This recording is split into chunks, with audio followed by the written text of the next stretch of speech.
Hey everybody, Todd with Bearcat Plumbing here again. This is part two of the videos I was making today for you guys. So oddly enough, I actually had some problems with my meter and I wasn't able to read ohms. So if you can't read ohms, you can't check continuity. So we've got another one of my meters here. This is a cheap one. It's a $20 meter you can get from Home Depot, but it's a good one. So let's show you here what we have. Remember the upside down horseshoe, that is the symbol for ohms. So when we're checking continuity, you switch it to there. Now this one has the little speaker sound by it, so you know that you have a circuit. Whenever you put these two together, you can do the same thing with a wire, which is basically the concept that we're going to be using by checking an element, is checking for the full complete circuit. We have a full circuit.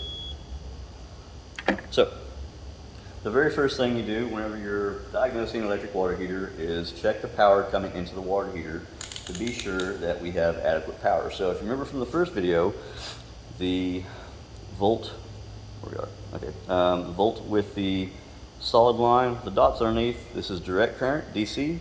And the V with the wavy line past it is alternating current. Well, this is an alternating current or AC type fixture, so this is what we'll set it to. So obviously there's no power hooked to this heater, so we can't test the power coming in, but what we would do, the easiest and fastest way to do this, there's a cover on top. You can remove that. You can pull the wires up a little bit with the wire nuts on them, and you can actually stick your probes inside there. And you should get, now this is with the power still on, don't trip the breaker, don't turn the breaker off. Just carefully pull the wires up, stick your probes in there.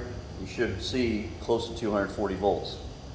If you don't, stop there, you have an electrical problem. Either a bad breaker or some bad wiring that's caused the breaker to trip, that's burned it out, something along that nature. So that's one place you can check voltage. The easiest place to check voltage is from the upper access panel. So you pull the panel off. Now, I've already taken the liberty and took the panels off. I've got the insulation up out of the way. It's good insulation, but it's pesky when you're trying to do this kind of work. So I've got it taped up out of the way. And I've actually got the wires loose from the top contacts on the upper thermostat. So what you would do if you're checking power here initially to see if you have power to the water heater, take your leads, put it on your voltage. Now, being we're checking above 200 volts, you want to put it at that upper one where it's above 200, so that'd be 600. And you just put your leads on there and you get your reading. Being that you have 240 volts, then you can move on to the next step. So if the water heater is not producing hot water, something's gone wrong. You've got power there, the next thing you can do is check your little reset button. If you push it and it goes click, that means it's been tripped. So something has caused it to trip. Now, in a lot of cases, a bad element will cause it to do that. Essentially, the element is basically a wire that goes in and makes a circle. And electricity flows through it, it heats up, that's what heats the water. It's pretty simple, but sometimes sediment, hard water, it all plays a factor on the life of the elements. So they'll get all this buildup and mineral deposits on them, and sometimes they'll get where it just builds up in there and they short out.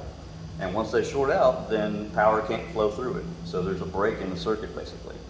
So what you can do, you've got power there, your button's tripped, okay? So either I have a bad thermostat or there's some bad wiring on here, or one of the elements is bad. Now typically, the first element to go bad is the lower element because all the sediment builds up in the bottom of the tank, and it's going to be the one that's going to experience the problems first.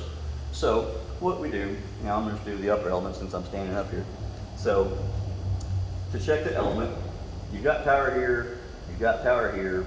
Let's go turn the breaker off because we don't want to get shocked while we're doing this. So you go turn the breaker off, you come back, take the leads loose from the element. And then what we're going to do, we're going to switch our multimeter over to ohms and put these leads together, and we have continuity. Okay, so same thing's going to go here. Now elements, their ohm load should range between 12 and 14. So if we've got between 12 and 14 ohms, typically that means the element's good. Now I have had several of them where they have continuity and they're still bad. So sometimes you have to pull it out. Even if you can't figure out what's going on, sometimes you still have to pull the elements out to visually inspect it to see. So what we're going to do is put our leads on. And you see we have continuity. And it's reading 12.6, 12.5. This appears to be a good element. Now this heater's only a few years old, so I know it's a good element. So we'll check the bottom one too while we're at it.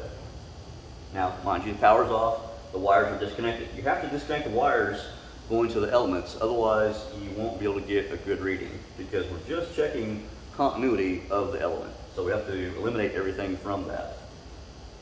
And put your contacts on, and there's reading 12, 11.9, good element. In a nutshell, when it comes to diagnosing electric water heater, this is the basics of it. If you have a bad element, this is going to tell you it's bad. Replace that element. Now, if your elements are good and you're still not getting hot water and your thermostat's tripped, I suggest go ahead and replace both elements, replace both thermostats. Be sure all of your terminals are tight. That's a big thing too. If you have any connections that are loose connections in electrical is bad because that means it creates resistance, and resistance creates heat. If there is something loose, all that power that's running through there is not flowing through like it should. It's creating resistance so it can't flow through. So it's going to make it hot. It's typically how electrical fires start. So most important thing, check all your connections, check your elements. Usually that's on the right path to figuring out what's going on with electric water heater. Always be cautious, always be safe. Whenever you start taking these wires loose, don't forget to turn off the power. It's the biggest thing. Getting shocked with 240 volts is no fun. I haven't done it like this before, but it has happened in other cases, and let me tell you, it's not fun. So this concludes our tutorial of how to diagnose an electric water heater. Hope this helps you guys. Have a great day.